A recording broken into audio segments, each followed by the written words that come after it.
Hi, and welcome to Parenting Today for Tomorrow podcast. My name is Josh Canarum. I'm one of the pastors here at Valleydale Church, and we are so excited that you've joined us on this journey through parenting. Our goal is simply this, to help you navigate the craziness that it is raising a child in this world. Our mission here at Valleydale is simple. We are generations helping our busy community know Christ and live for Him. And that's what we want to do. We want to help you raise a generation that knows Christ and lives for Him every day. Along the way, if you have any questions, we would love for you to send those on to parenting@valleydale.org. We would love as a staff or as pastors to answer those questions. Also, in a future episode of the podcast, we'll be dealing with those big issues that you have in mind. Thank you for listening, and God bless.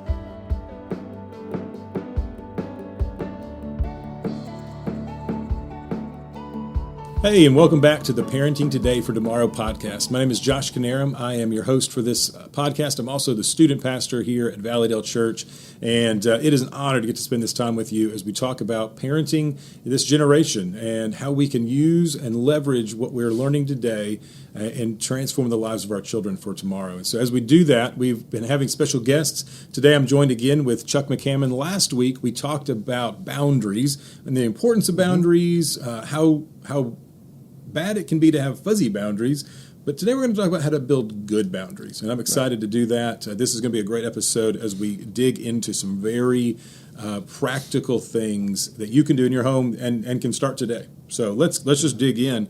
We talked a little bit about the importance of boundaries last time and why they're better for our children and for us and for our home, but now we need to know how to set them. And so let's talk about what are the steps for setting healthy boundaries. Well, first you have to define them.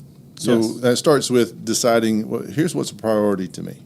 Here's what stresses me out if it's not engaged in my life. Yeah. If I'm not experiencing this, or if I'm experiencing a lack of this, that I get out of shape. I get bent out of shape. So it could be quiet, like you need a little bit of space. Yeah. It could be, in my case, like mentioned last time, clutter. Needed an absence of clutter. And when there's clutter, I feel a little bit out of control, and so then that begins to set me off. So for everybody, that's a little different. Yeah.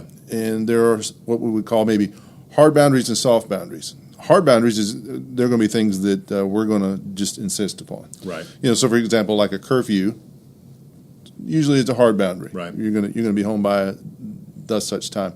But as your child ages, that becomes a little softer because they can be trusted, hopefully, to be out a little bit later, being responsible with that. That's right. And as your kids grow, you're going to allow them more freedom, more responsibility. So some boundaries that are more for them may change and shift. Boundaries that are geared to you and your needs are probably going to stay the same. Yeah, I think that's a great point. And I think it's really wise as we talk about this to understand that every home is going to be a little different. Yes. Because we're all wired a little differently. We have certain things that we need in our lives that maybe other people just don't feel that need, and that's fine. Sure. But so we're not going to give hard, fast. We don't have a list of the 12 boundaries you need in your home. But they may overlap. But that's right. But we are going to give you the tools you need to begin establishing that. And so once you know kind of what those things are for you, you need to communicate those. And that can be tricky sometimes, but it could be simple as, you know what, guys, I just need this. When I come home, I need there to be,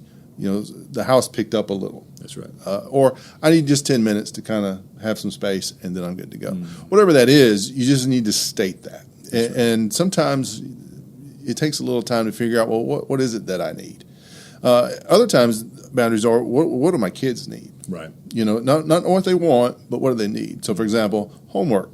They need to get their homework done in a timely fashion. So one boundary might be when you get home, before you go outside, before you get on the iPad, before you go play with friends, before you whatever, we're going to get our homework done. Yeah. Now, that doesn't work for every family for different reasons. Sure. But there's got to be a boundary that states this is what we need to do. And you're teaching your kids, hopefully, that, in first, second, third grade, when they're starting out with homework, this idea, because by the time they're 8th, 9th, 10th grade, that's right, they need to be doing this themselves. Yeah, and that is, again, last time we talked about how hard that can be. Yes. This is hard, and it's sometimes hard to be consistent. It is. I will say this, as someone who was up last night until 9:45 helping with math problems, it violated all of the boundaries we had set, and yet here we were doing math problems. And I now know how to do scale, so if you need some help, if it's any consolation, my daughter, who's in college, was working with math, and I avoided the devil's triangle of getting involved in college homework. Ooh. And I just said, you know what? This is a time where you kind of need to struggle to get where you need to be. If I jump in and try to rescue you, A, I'm not sure I could. Right. But B, this you're in college now. This is time for you to find out what you need. And she did. She figured it out. Man, and I think that's really wise. And that sometimes our boundaries actually lead to that. Because not only are the boundaries for our children, but they're boundaries for how much we'll interfere and Right. how much we need to do for them. Right. And then we talk about hard and soft boundaries. Soft boundaries, we just have to ask ourselves, how much of this can I tolerate? And if I can tolerate it, that's one thing. Sure. If I know it's going to stress me, then I need a firmer boundary. Yeah. I think you're right on. When you talk about communicating, I think the key to life, the key to relationships, I learned this a long time ago. It comes up all the time in our marriage, in our home, even just in our workplace. Mutually agreed upon expectations are Absolutely. the key to a happy life. Absolutely. There's other things too, Jesus being the primary, but mutually agreed upon expectations. If you expect this to happen and you've communicated it well and everybody understands, then that's going to go well. Sure. When you haven't communicated the expectation well, like in your mind it sounds great, you have this perfect home, but you haven't figured out how to get it in the hearts of your children, then it's going to be a frustrating walk. Right. That's and great. you do have to establish by communicating what the boundary is, what the expectation is. Then when that boundary is crossed, then everybody knows, well, you knew what the boundary was. That's right. You go back to Genesis, Adam and Eve violated God's law, God's command not to eat from the fruit of the tree. It's interesting because he anticipated. We know he anticipated them eating from the fruit of the tree because when he gave them this rule, this law, do not eat from the tree, he said, when you do, same sentence, do not eat the fruit of the tree. When you do, you will surely die. It wasn't if you do. Right. It wasn't, well, somehow by accident he knew. Yeah. He expected, he anticipated. That's right. To the degree that when he gave the rule, he also gave the consequence. And I think the trouble sometimes for us as parents is we just expect, I've laid down the law, you're just gonna toe the line. That's right. We don't anticipate them ever crossing that line. Yeah. And so then when they do cross it, we're going, what should I do now? What should be my response? What's the what would be a good?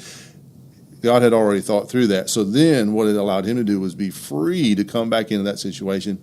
He didn't raise his voice. He didn't yell. He didn't send lightning bolts. He just asked some questions. Guys, where are you? Well, we were hiding. Well, why were you hiding? Well, we were naked. Well, who told you that? And then they get into, well, who made you do this? And then he said, well, guys, you knew what the consequence was, and then it just became a thing. And Adam and Eve didn't protest because he walked them through their own sin, and he showed them in their own words, you violated my boundary, and now this has to happen. Yeah.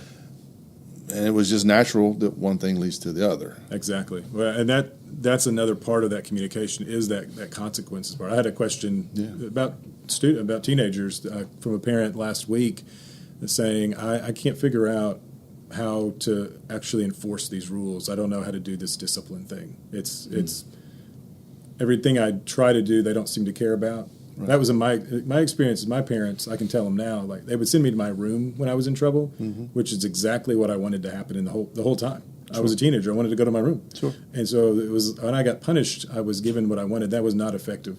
But my advice to them was, hey, just whatever causes the most pain, not physical pain, but whatever causes the most pain, that's probably the answer. So for my daughter growing up, removing a stuffed animal from the bed that she couldn't sleep with was devastating. We would have a drama of carrying it to the closet, putting it in the top shelf, closing the closet door. It was devastating. Sure. If I take my son's stuff like that and be like, I've got more.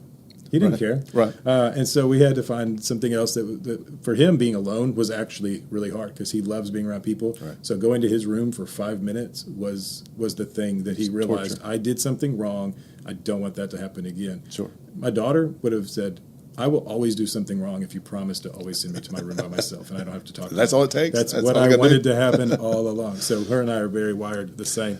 Yeah. But that's great. So communicating the boundaries, but also the expectations and the consequences. And consistency. You know, it can't be this is the boundary and the consequence today. Oh, yeah. Tomorrow you cross the boundary and there's no consequence, or the consequence is different. It sends a wrong message. Yeah. And let's just say this.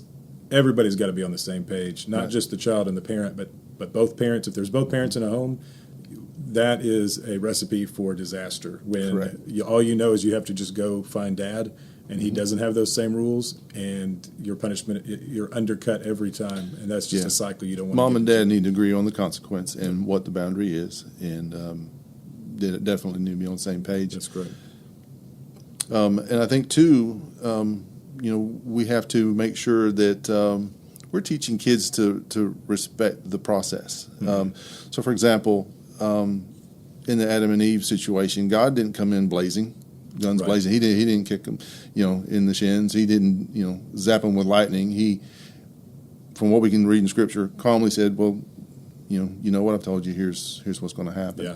And it's freeing, I think, as a parent to be able to do that because you've discussed ahead of time. Yeah. And I think that's the key. You talk about communication. Yeah. We've discussed ahead of time. If this happens, this will happen, and it will be as natural as daylight turning into night. Yeah. And it needs to be like that. Then your kids, I think, what you will begin to experience is your kids will begin to accept even the consequence because they realize, yes, I've transgressed the boundary. Yeah. And then you can then have a discussion about that and remind them, yeah, we did have this discussion, we did have this agreement, and this is how things are going to go. Yeah, and that's great. I think one of the things you said in the session when we were doing it as a church was you also have to take the focus off of you have to get the focus on yourself rather than on your child. Yeah. What did you mean by that? It's a lot like what you'd experience in an airline if you had to put on the oxygen mask. They tell you to do that before you take care of your child, which Right. seems backwards. That's right. To us, but yet there's a reason for that. And I think what we're talking about here is when a boundary has been transgressed and you know that we've got to respond, it's easy to look at the offense and be offended, angry, upset. It's easy to look at the child and feel a certain way. What you've got to do is step back as a parent, as a leader of the home, and you may have to give yourself a little bit of time to assess and to reflect about what your next steps are. And you kind of have to rise above the situation and realize, okay, what has happened is a boundary has been crossed. Right.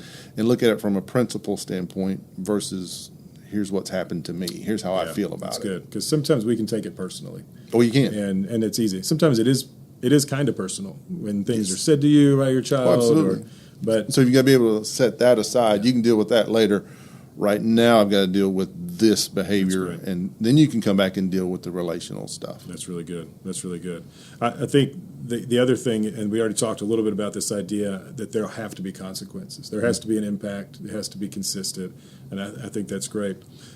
Remind us now, when we're setting boundaries, we're in that process of thinking about how do we do this? How do we come to the point where we're going to sit down as a family?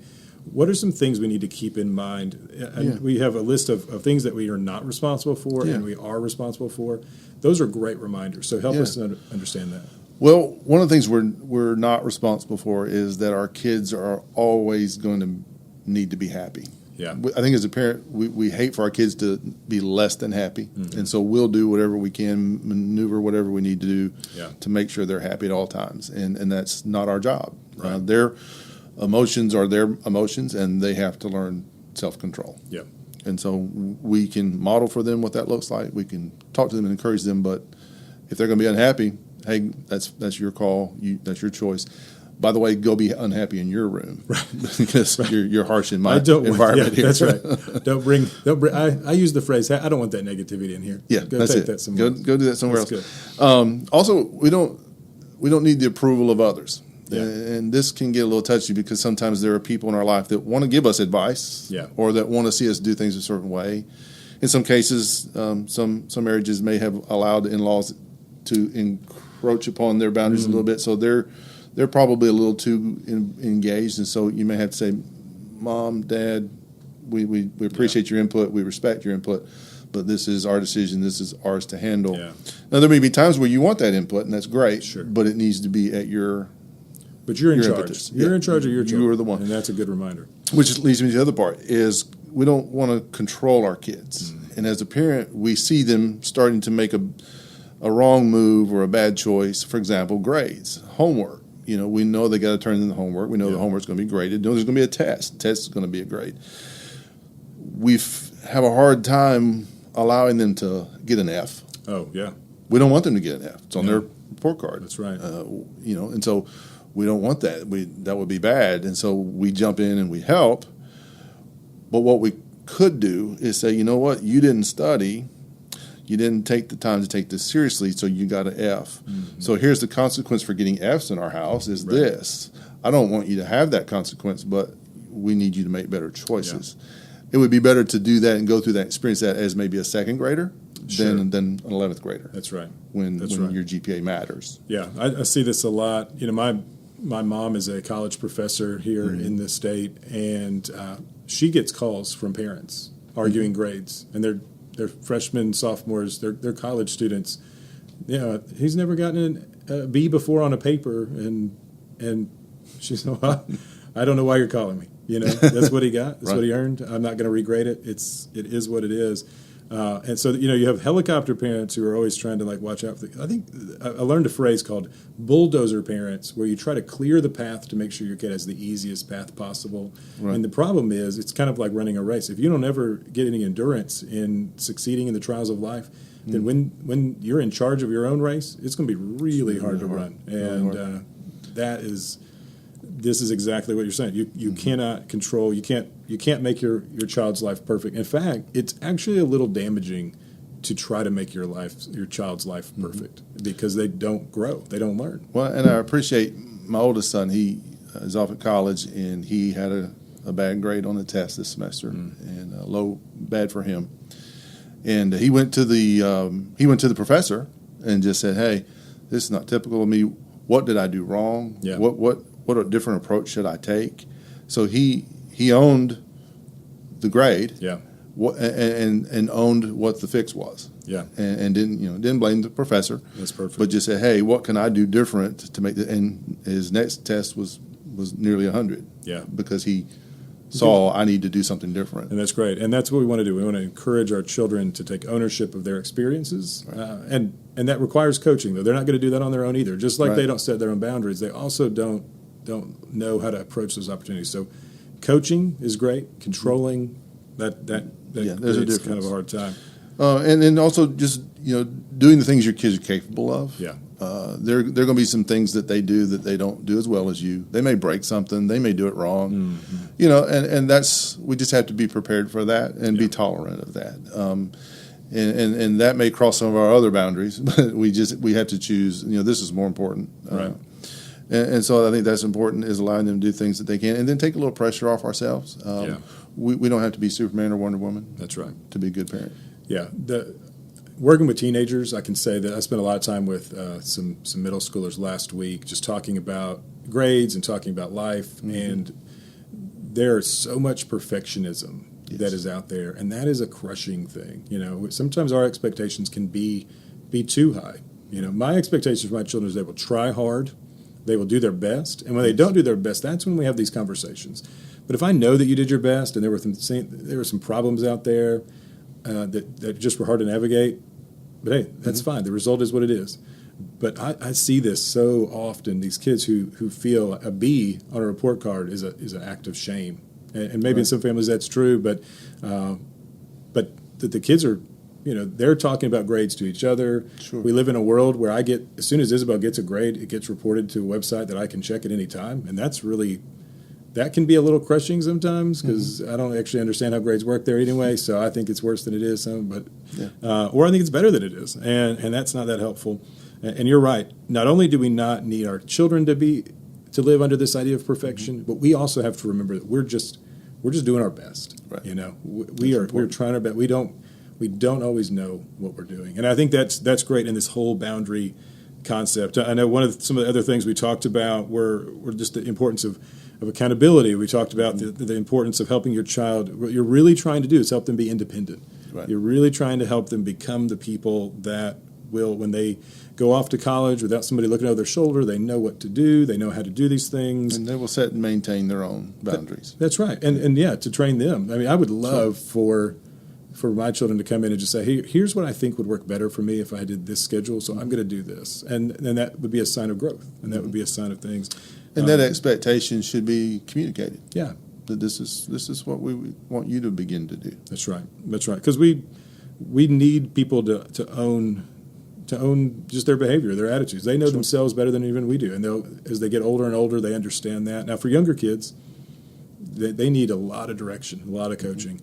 But as the kids get older, we need to have a broader understanding that they are capable of a lot. We can undersell our children a lot, and that can be a really good thing. And again, it's about we're all doing our best. We're all doing our best, and I think it can be helpful to get outside people to speak into our lives. We can seek out help with pastors, help with other parents who've already been down the road on the journey. Absolutely. And that can be a really big help.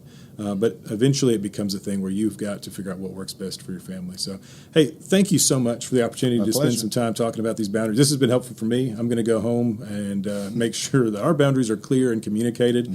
I know there are probably some action steps for you guys out there that you were going to take away as well. So thank you, Chuck, for this wisdom that you have gleaned over your parenting years, and also seeing 21 years of children growing up and parenting and all of that incredible stuff. So thank you guys so much again for being here. If you have any questions, or if there's something we can explain or answer, we would love to do that. You can email parenting@valleydale.org. That is an email address set up just for your questions. And so as we get those questions, we're going to deal with those in a later podcast episode that is focused primarily just on making sure that you have all the answers that you'd love to have as we seek to parent today for tomorrow. Thank you again for joining us. We'll see you next episode. All right. Thanks for listening. We hope you found this podcast encouraging and helpful as you raise your child. If you have any questions, send those on to parenting@valleydale.org. We'll see you next time.